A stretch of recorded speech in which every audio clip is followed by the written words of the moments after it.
fazendo a melhor escolha. Vou tratar sobre esse tema e quero que você abra comigo a Bíblia em Lucas capítulo 10. Evangelho de Lucas, no capítulo 10. Eu estava meditando sobre este momento e perguntei a Deus: o que é que o Senhor quer falar com a igreja? Qual é a palavra rema, a palavra quente, a palavra que o Senhor tem aí para ministrar à igreja Nova Aliança?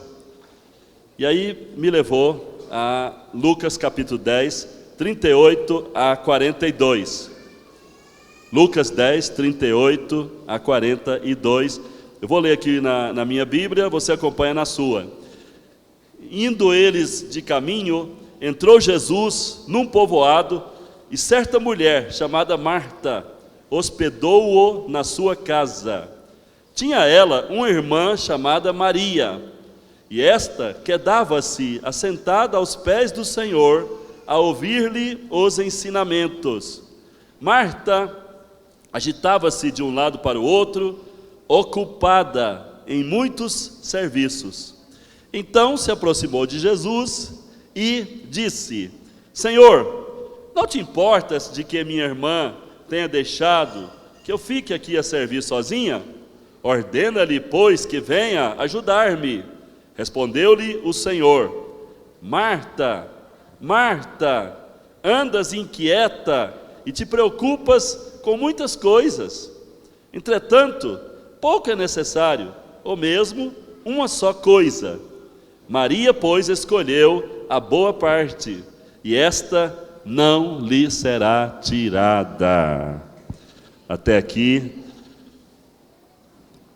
Eu creio que é oportuno, meus irmãos, nesta noite da ceia, neste culto da Santa Ceia, nós nos voltarmos para o Senhor Jesus como a fonte, né, de tudo que satisfaz. Temos que nos voltar para Ele com o propósito expresso de desfrutar da presença dEle, de desfrutar dEle. Jesus, na Bíblia, Ele se apresenta como sendo algo mais, como sendo alguém acima de qualquer expectativa. Ele se mostra como Deus, se apresenta como Deus, e para ser tudo que Ele fala que é, só pode mesmo ser Deus, né? Porque Ele fala, até mesmo se comparando, se colocando como elemento vital, como algo essencial, parte da nossa vida, que preenche a nossa vida, que satisfaz a nossa vida, que alimenta a nossa vida. Então ele diz que Ele é a água viva que descedenta a nossa sede. Ele diz que Ele é o pão da vida, que alimenta a nossa alma, nosso espírito, nossas vidas. Ele fala que Ele é o caminho, Ele é a verdade, Ele é a vida, Ele é a luz, Ele é o Cordeiro de Deus que tira o pecado, Ele é o leão da tribo de Judá, Ele é o Senhor, Ele é o príncipe da paz. Enfim, Ele é muita coisa, e para ser tudo que Ele é, de fato, só mesmo sendo Deus. Então, nós temos conosco alguém que se tornou homem. A palavra diz que Ele se fez homem, Ele se encarnou, Ele se humanou, Ele tomou a forma de homem, se tornou de fato um bebê dentro do ventre de Maria, desenvolveu, cresceu, mas a palavra de Deus fala que Ele não era qualquer bebê, qualquer ser, né? Mas Ele foi a segunda pessoa da divindade, do ser de Deus, que veio à terra, se tornou homem, e será para sempre agora homem, mas Ele é, antes de tudo, Deus, né? Antes de qualquer coisa, antes de qualquer tempo, Ele já existia como Deus, e é Deus para sempre, e esse Deus que tornou-se homem, veio habitar em nós, e hoje Ele é para nós uma fonte de vida, de alegria, de paz e de alimento. Quem diz amém, aleluia? Muito bem, então é muito oportuno que nesta noite nós venhamos a desfrutar dele como vida, como alimento, como alento, como força, né? Eu tenho constatado que um grande número de cristãos, a maior parte, né, a maioria dos cristãos é do tipo Marta. Nós lemos aqui um texto, esse texto ele é muito oportuno nesta noite. Por quê? Porque vai mostrar para nós dois comportamentos, dois tipos de crentes, dois tipos de cristãos. Nós temos aqui o cristão tipo Marta e o cristão tipo Maria. O cristão tipo Marta, em primeiro lugar, vive muito ocupado com vários serviços que o absorvem. Nós sabemos hoje em dia que a tônica da maioria dos crentes, da maioria das igrejas, é serviço, é fazer, é o fazer. Então as pessoas querem fazer algo para agradar a Deus, querem trabalhar, querem produzir, querem, enfim, preencher o tempo com coisas, com afazeres, serviços, né? E nós vemos que essa geração tem pouca realidade espiritual, né? Hoje em dia, porque eu lembro há 40 anos atrás, né?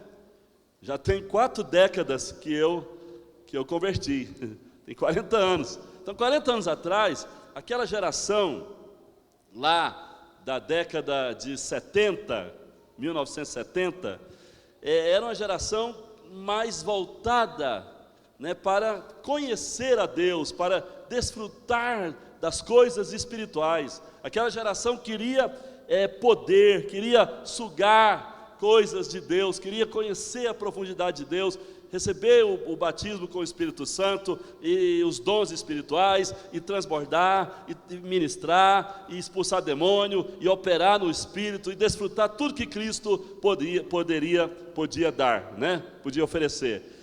Com o passar do tempo, nós começamos a ver que houve uma mudança na igreja, né? Isso é culpa mesmo da liderança. A liderança, de certa forma, foi se tornando ativista e foi passando para a igreja a visão de ativismo, né? De fazer coisas, de executar obras. Ok, mas isso foi desvirtuando, foi tirando a igreja, né, daquele estilo de vida tipo Maria, né? Porque Marta é o tipo que vive ocupada, né? É o tipo de pessoa ocupada com vários serviços que absorvem. Como é que tem sido você? Você tem estado ocupado demais, né?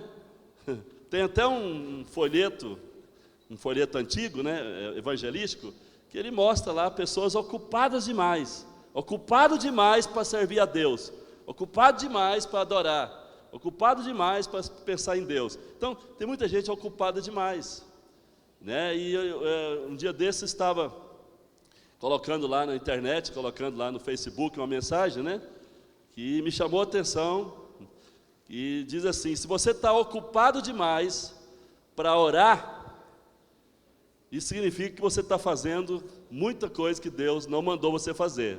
Significa que você está se ocupando com coisas que Deus não mandou você fazer.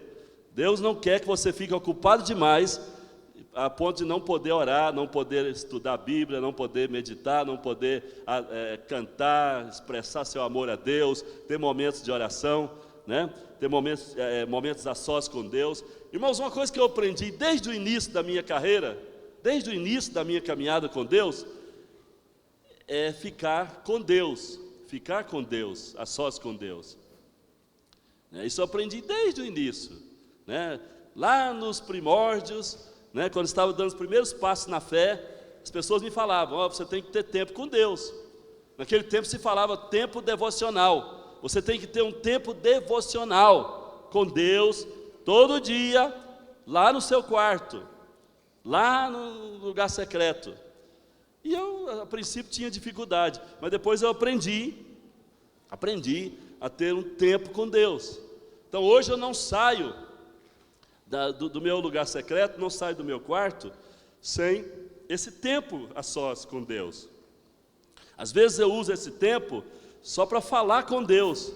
Outras horas, outros momentos eu uso esse tempo para ouvir algumas canções, adorar. Outros momentos eu fico ali conversando e também procuro ouvir, meditar na palavra, enfim. É um tempo a sós com Deus. Esse tempo é fundamental, esse tempo é importante. Agora, crente tipo Marta é tão ocupado, é tão cheio de compromissos, né, de uma agenda repleta, que absorve a sua atenção, seu tempo, que não consegue separar um tempo para ficar com Deus, um tempo para refletir sobre coisas importantes, para receber mais de Cristo, para desfrutar de Cristo, porque quando se fala de desfrutar de Cristo, muita gente acha que isso é algo místico, algo muito aquém, muito acima de uma realidade tangível. Mas eu quero dizer para você que não. Você desfruta de Cristo no Espírito, você desfruta de Cristo de maneira interior. Você pode e você deve, né, absorver dele o que ele tem. O que Jesus tem? Jesus tem os atributos de Deus. Jesus é amor, Jesus é todo-poderoso, Jesus é vida, Ele é energia, Ele é paz, Ele é gozo, né? Então, todas as virtudes que Deus possui estão nele. Jesus é a somatória de todas as bênçãos. Ele é chamado Cristo todo inclusivo. O que significa Cristo todo inclusivo? Significa que tudo está nele. Tudo que Deus está nele. Ele é a expressão exata de Deus. Ele revela Deus, ele tem tudo que Deus tem, Ele é tudo que Deus é, e Ele veio a nós para trazer Deus a nós. Quem diz amém, aleluia? Então, nós devemos conhecê-lo, nós devemos desfrutar dEle, absorver as virtudes dEle, o poder dEle, a graça dEle, para viver uma vida abençoada. Agora, se você é do tipo Marta, a palavra diz que Jesus foi à casa de Marta, e Marta logo deixou Jesus lá, né? Deve ter deixado ele lá na sala, e foi para a cozinha, foi fazer algum chá, alguma coisa, preocupada com muito serviço, preocupada talvez com a limpeza da casa, né? Ela ficou ali cuidando das coisas, e ainda chamou a atenção do Senhor, né? Falou para Jesus: Jesus, será que o Senhor não poderia falar com a minha irmã aí? Né? Senhor, não te importas? Olha o que ela diz para ele. Senhor, versículo 40, Lucas 10, 40.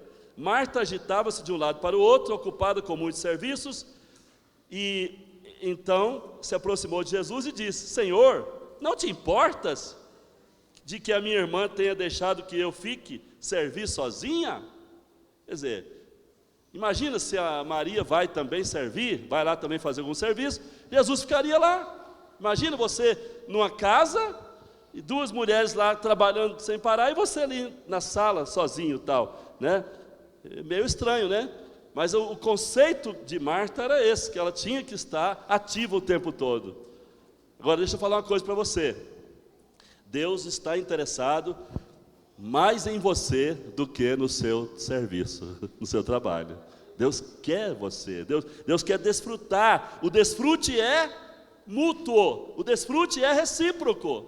Enquanto eu estou ali diante de Deus, muitas vezes até me debatendo ali com as minhas fraquezas e tal, mas eu estou ali: oh Deus, tem compaixão de mim, Jesus, né? Eu te amo, Jesus, eu quero te servir melhor, eu sei que não estou fazendo o que devo, eu sei que não estou sendo fiel, mas me dê graça, Jesus, eu sei que o Senhor pode me satisfazer, o Senhor pode me curar, o Senhor pode me completar. Então, me completa, me preenche, me abastece, me supre. Na medida que você vai ali insistindo com Ele, você desfruta dele, e ao mesmo tempo Ele também, ao ver você ali, ao sentir você ali, ao perceber você com fé, desejando ser melhor, isso para Ele também é alimento, isso para Ele também é inspiração, isso para Ele também é importante.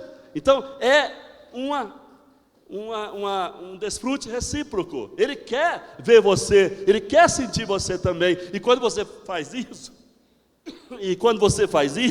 Ele então se satisfaz também, e te abençoa, e te dá vida, e você sai dali com um novo tempo, um novo dia, e Deus vai abençoar poderosamente na sua vida. Então, é muito importante você aprender a desfrutar do Senhor, e desvencilhar-se, né, coisas e ficar disponível diante dele. O texto mostra que Marta estava tão ocupada com tanto serviço que ela não podia ouvir Jesus, não podia estar ali para escutar, para aprender com ele, né?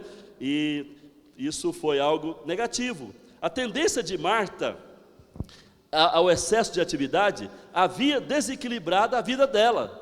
A vida dela não estava balanceada, não estava equilibrada.